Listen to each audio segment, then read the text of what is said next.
This has not always been the case, but sometimes you can just tell when you're gonna have a great Airbnb guest. If you're new here, I'm Taryn. We live in a split level house and we rent the lower portion out on Airbnb just on the weekends to make a little extra money. It's kind of like the old school way of Airbnb, or at least how it started. I share a lot on here about how I love to host and how I prep the space for our guests. I also shared last week how we got our first 4-star rating and how I was super bummed out about that.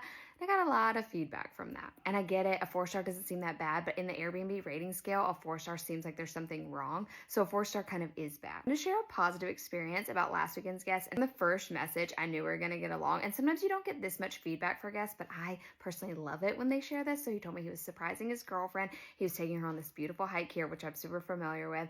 And so it just like started. I was excited for him. He was excited to stay at our place. So it just started us off on a good note. A little back and forth about the space, just making sure he knew that we lived here. They also talked about them bringing their dog. We talked about the hike. It just really went well to begin with. And so I thought we were going to have a great experience. They got in super late that night, which he messaged me and told me they were going to be really late, which I thought was nice, which I left the lights on because I wanted them to feel very homey when they walked in. I knew they were going to leave really early in the morning to get their hike. So I left a few things that they could like take with them. I left some snacks. I left orange juice, some waters, just different things that they could grab and go. And here is their review. A glowing 5-star review. I'm not going to read it all to you. You can hold it down to read if you want to, but overall he was really happy with the place. I like that he put a 5-star for the accuracy, that it matched the description, which is what we're going for. I get that this may not be a 5-star for everybody because it is a portion of our house, but the 5-star is just that it matches the accuracy, that I've described it well enough for them. And this is part of the reason why I love hosting. I love sharing our mountains with people. They actually had a cheaper stay than if they would have stayed at a hotel, and they really love the space, and we made a little extra money.